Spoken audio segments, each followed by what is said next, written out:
I'm Gary Hess, News Radio WRVA, the voice of Virginia. James River, sunrise in the city glowing, RVA waking and the day starts rolling. Brush your teeth, lace your boots, let's move. WRVA's got your morning groove. Wake up rich and win the day. Don't spend your morning playing catch up. Richmond's morning news, we're here with you. 6 a.m., let's start it up. Hey, good morning, everybody. It's 6:04 here on Richmond's Morning News. This is News Radio WRVA. My name is Rich Herrera. Thank you so much for being part of our morning. We'll get you to work on time, and we'll get you everything you need to know on this Friday. It is July 10th, the year of our Lord 2026. I appreciate each and every one of you. As, man, I can't believe we've already got through the 4th of July now. It's the 10th of July. It's, this summer is flying by. I'll let you know, I'm actually going to go on vacation, not next week, but the week after that with my son in town. I want to spend some time with him. So we're actually going to have a staycation and do a bunch of stuff around Central Virginia and up in DC. Maybe, I don't know. I told him maybe we go to Nashville for a weekend or something like that. Anyway, so I'm going to take a little bit of time off to spend with family coming up in a couple weeks, but I'm not sure where you are with your vacation, but this summer is completely flying by. We will we'll take your text messages all morning long on the James River Air text line, 833-804-1140. Of course, Super Dave Ayler behind the glass, Gary Hess with news and sports coming up every half hour, and you and me getting you ready for work. So let's get to it. There's some items we're going to cover today. Budgets. We've got conflicting legislation that's come down the pike with your guns and marijuana. This state is a mess right now. Let's talk about it. It's time to get to Richmond's Morning News Brief this morning. It's 6:05 on News Radio WRVA. Okay, story number one. The state budget is in chaos, or I should say causing chaos throughout the Commonwealth of Virginia. So we've been chronicling all of this. Coming up with the program, Delegate Tim Anderson, he's got the receipts. People backtracking off of what we've seen with these marijuana laws, schools asking for more money. That's story number one here in Richmond. Number one. Welcome to Virginia, California, where Richmond dreams in Sacramento style. We got pot shops coming, lawyers funded, and a budget stacked a country mile. This budget has been just an absolute mess. So let's get to the schools, because I do want to talk about the schools. Powhatan's going to ask for a 1% increase in their sales tax. Richmond is going to ask for a 1% increase in their sales tax. I got a couple questions for the lawmakers at Capitol Square. How much money did you waste with, I don't know, your gerrymandering proposal? Not how much was spent in the state from outside sources trying to buy your votes, but how much did the state waste on that gerrymandering? How much money have you wasted on the lawsuits that followed it? How much money do we have waste, fraud, and abuse in the Commonwealth of Virginia? Have you tackled any of that? How much money did you put aside for your Obamacare subsidies that were temporary that you're going to extend out by taking that money out of the Commonwealth's budget? How much money did you put aside in slush funds to fight Donald Trump? How much money did you put aside in special contingency funds in case the federal government had more changes to their budget? How much money did you put aside? You know, that $1.2 billion that you wanted to grab up because you needed it so much? I thought that was supposed to be for the schools, because that's what you told us. First thing that came out of your mouth, hey, this is to help fund the schools. Well, how much did you fund the schools with that $1.2 billion, Louise Lucas?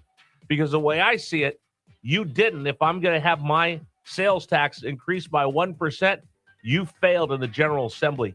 You failed. Story number two. Speaking of this ridiculous budget that the governor signed, now people are scrambling over who's responsible for these marijuana laws. I'm telling you, please do not CA my VA or we'll get something like this. Number two. Amsterdam does, a lot of tourism business, has a lot of benefits from having the cannabis cafes. San Francisco is not Amsterdam. I don't know if that's what we're going to see, but there may be elements of that here, and that again could be part of our recovery. This will help them, we hope, find a more competitive business model to help them sustain themselves over time. What I don't like about this legislation is that it permits indoor smoking, and I think that is going backward on our public health goals. You like the vocal fry right there, where she wanted to say something so important that she had a vocal fry, so we know that it's really important. That was the debate in a town I used to live in. It's called San Francisco. They used to call it Baghdad by the Bay by one of the famous columnists there.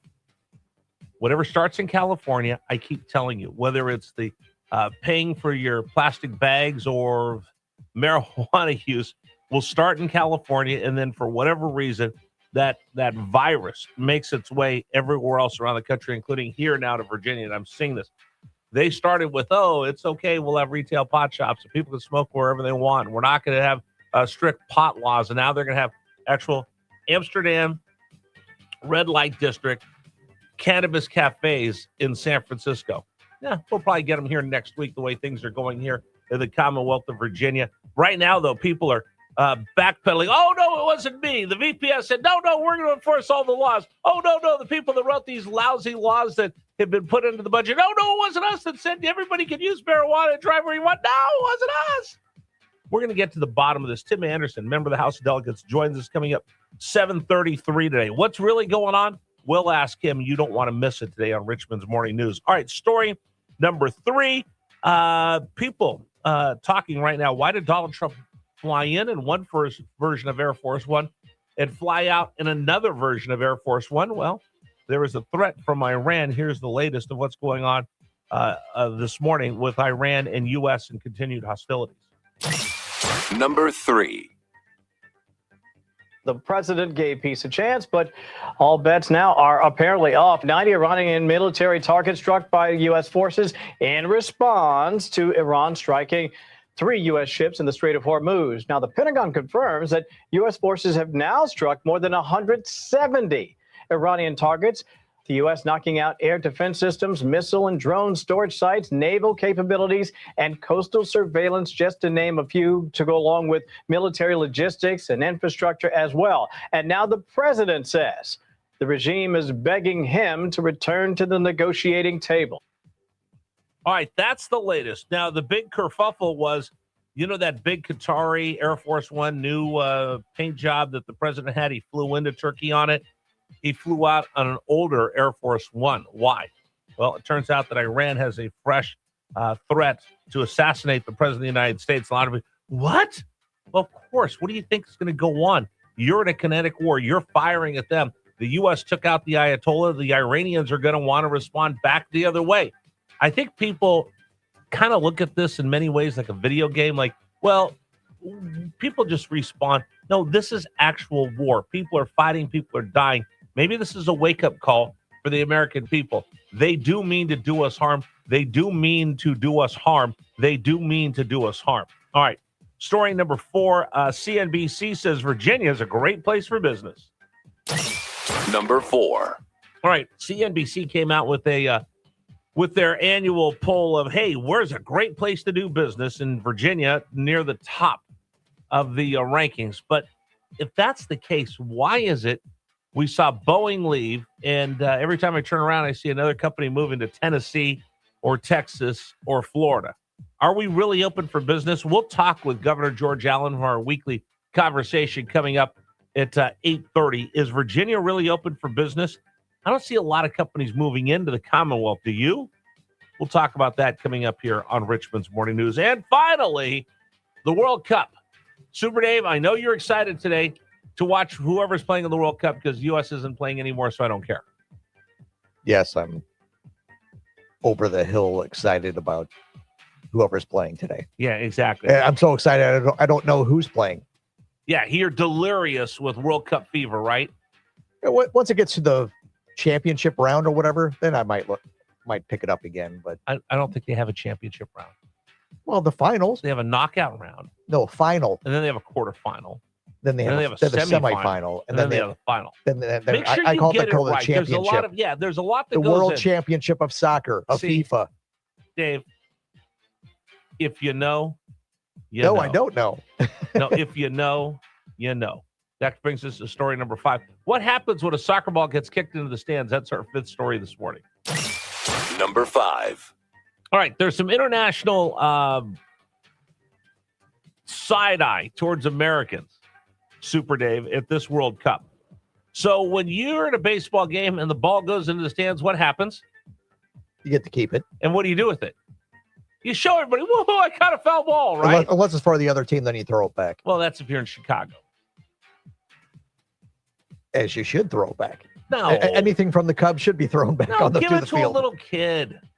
No. Give it to us. See, I caught the ball. I'm either keeping it or I'm throwing it back. Give it to a beautiful woman sitting next to you with your phone number on it. No. Just so salty. Anyway, an American caught the World Cup ball, was so excited, showed his son, showed his daughter. They thought, wow, this is the most awesome thing in the whole wide world, until a FIFA official sent a ball boy up to the stands to take it away from him. And the guy posted, I guess, on TikTok, I thought I got to keep the ball. Soccer fans around the world just annihilating him. As they should. For wanting to keep the ball. Why can't he keep the ball? You know what those stupid tickets are? You make enough money, FIFA. Let him keep the ball, you cheapskates. No, just because the ball goes into the stands, it's the same way in MLS. They don't let you keep the ball if it goes up there. They're dumb too. The ball goes in the. Do you know how much money they're making? Do you know how much money comes out of the fans' pockets? Oh, a lot for those tickets, yeah. All tickets. I say, if it's a professional sport, ball goes in the stand, you should be able to keep it. In fact, you know what? I would support somebody who ran for office on that premise. People get to keep the balls that are kicked into the stands. That would be something I think would be a 1% issue. I'm sure there's some Karens that say, no, give them the ball back. I would actually vote for you. I wish that would be cool if they let you keep the ball. But, Yes. But nobody does. They should. Oh, there's a tracker. Shut up. Do you know how much money you're making on this World Cup? Let them keep the ball. Keep the ball. Keep the ball. What do you guys think? 833-804-1140. That might be the experiment today. We'll continue with you. It's 6:16 this morning on Richmond's Morning News. I'm Rich Herrera. Thank you so much for joining us. Today's program brought to you in part by A+ Roofing. All right, my friend Billy Kane, listen. Generations of roofers are part